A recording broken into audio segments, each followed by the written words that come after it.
OK.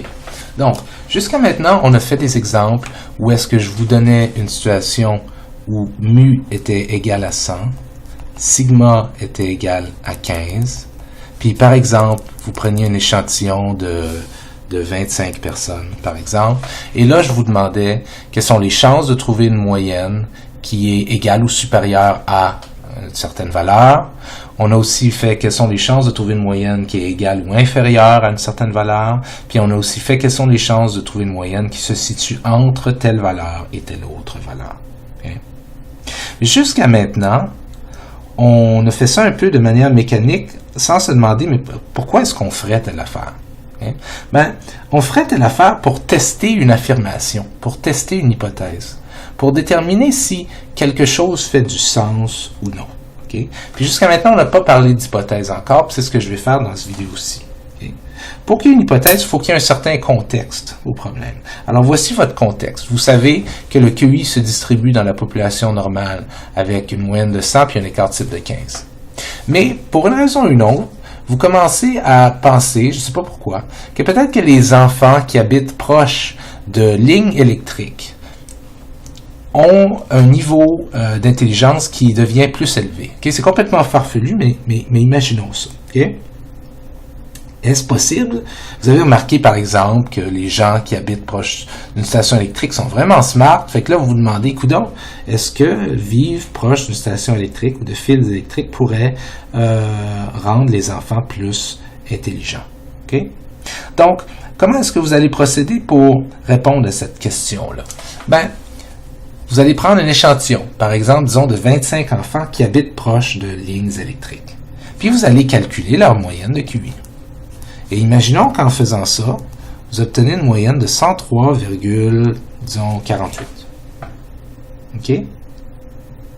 Mais là, vous remarquez, vous dites, la moyenne générale de la population, normalement, c'est 100. Puis là, j'ai pris 25 enfants qui habitent proche d'une station électrique, puis ça me donne une moyenne de 103.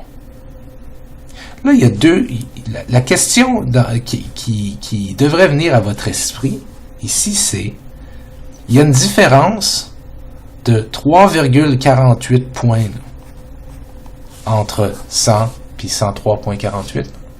OK? Cette différence, elle est due à quoi? Elle est causée par quoi?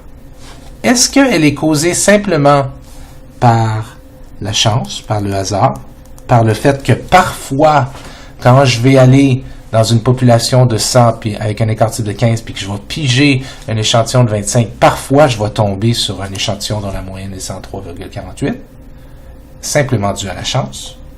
Okay? Ou bien, est-ce qu'elle serait due à d'autres choses que la chance?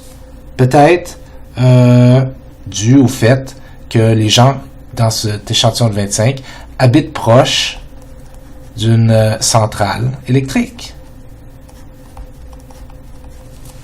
OK? Il y a deux possibilités. Ce 3,48 points-là de plus, il peut être dû à quoi? Il pourrait être dû à la chance. Ça va arriver parfois qu'en prenant 25 personnes dans cette population-là, que j'arriverai avec cette moyenne-là. Mais la question, c'est combien de fois ça va arriver? Si c'est tellement rare, c'est dur de penser que ça arriverait juste par chance, parce que les chances sont tellement petites. Okay? Ou bien, ça pourrait être dû au fait que c'est pas de la chance, c'est vraiment à cause qu'ils habitent proche d'une centrale électrique. OK? Alors, la façon dont on va régler ça, ça va être de la manière suivante. On va traduire ces deux possibilités-là en hypothèses. OK? Et on a deux hypothèses. La première, c'est l'hypothèse nulle, qu'on va appeler H0. L'hypothèse nulle, ou H0, c'est celle de la chance. C'est celle qui dit, sais-tu quoi? La population d'où viennent ces 25 personnes-là, là, en termes d'intelligence, là, c'est la même que la population générale. La population d'où viennent ces 25 personnes-là, là, en termes d'intelligence, c'est la même que la population générale qui est égale à 100. ils ne viennent pas d'une population différente d'enfants bizarres parce qu'ils ont grandi proche des centrales électriques. Oubliez pas, une population, c'est pas une population genre le nombre de personnes dans une ville, là. OK? S'il y a quelque chose de vraiment spécifique à propos de ces 25-là, à cause de la centrale électrique, on dirait qu'en termes d'intelligence, ils sont dans une population différente que la population générale. Okay? Mais là, ici, c'est pas ce qu'on dit. On dit, c'est dû à la chance. Ça veut dire que ces 25-là, là, ils viennent vraiment d'une population dont la moyenne est 100. Puis en fait, c'est cette population-là, là, c'est la population générale. Puis, tu as certaines chances que si tu piges 25 personnes d'une population dont mu est égal à 100, tu vas parfois trouver une moyenne de 103,48. Ça, c'est l'hypothèse nulle. Mais l'hypothèse alternative, qu'on appelle H1 ou parfois HA, ça dépend. Hypothèse alternative. C'est l'inverse de ça. Okay? C'est celle qui dit, non, sais-tu quoi? Ces 25-là, là, ils viennent d'une population en termes d'intelligence qui n'est pas égale à 100. On pourrait dire, par exemple, elle est supérieure dans ce cas-ci. OK? Elle est pas égale à 100. C'est pas la même population que celle-là, en termes d'intelligence. Ils sont pas comme la population générale. Il y a quelque chose de spécial qui font qu'ils sont dans une population à eux-mêmes, en termes d'intelligence. Ils sont comme un groupe à eux-mêmes, si on veut. Okay? Donc ça, c'est l'hypothèse nulle. Que ce 103-là, que le 3,48 de plus, qu'il est dû simplement à la chance. C'est possible, si tu viens d'une population dont mu égale 100, d'avoir 103,48 avec 25 personnes. Lui, il dit, non. Sinon, c'est que ces gens-là ont 103,48, pas parce que c'est dû à la chance, puis ils viennent d'une population dont mu égale 100, parce qu'ils viennent d'une population dont mu n'est pas égal à 100. Ils sont différents que les gens normaux, en termes d'intelligence. Hypothèse nulle, hypothèse alternative. Hypothèse nulle a toujours un signe de égal. Hypothèse alternative n'a jamais un signe égal.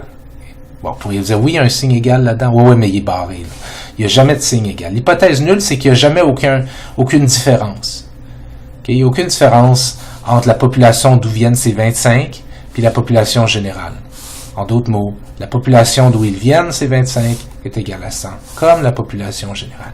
Ici, c'est la population d'où viennent ces 25 est différente que la population générale. La population générale est égale à 100. Celle d'où ils viennent n'est pas égale à 100. Okay? Et donc, le jeu ici, ça va être de faire certains calculs pour essayer de voir quelles sont les chances de trouver 103,48 si l'hypothèse nulle est vraie. En recherche, on n'essaie pas de prouver que l'hypothèse alternative est vraie. Parce que pour des raisons philosophiques, il s'avère qu'on ne peut jamais prouver quelque chose de complètement vrai. Donc en recherche, on ne s'intéresse pas à démontrer que ça, c'est vrai. Okay? Ce qu'on veut faire, c'est démontrer que ça, c'est tellement improbable que ça soit vrai, que c'est faux. Et donc, si ça, c'est faux, si l'hypothèse nulle est fausse, on peut penser que peut-être l'hypothèse alternative est vraie. Et je répète ça. En recherche, on n'essaye pas de déterminer si l'hypothèse alternative est vraie. On essaie de déterminer si l'hypothèse alternative est fausse. On dit, sais-tu quoi? Il y a tellement peu de chances, de probabilité, que cette différence-là soit due à la chance, qu'on préfère présupposer qu'elle est due aux centrales électriques. C'est comme ça que ça fonctionne. Donc, ce qui veut dire que pour tester ça, il va falloir vérifier les probabilités d'obtenir avec 25 personnes un score de 103,48 en présupposant que ça vient d'une population dont mu est égal à 100. Et si ces probabilités sont tellement petites, on va dire, sais-tu quoi? C'est tellement improbable que ça soit dû à la chance que c'est probablement dû au fait de vivre proche d'une centrale électrique.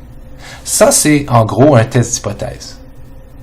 Puis on va revenir, donc on va continuer là-dessus dans notre prochaine vidéo.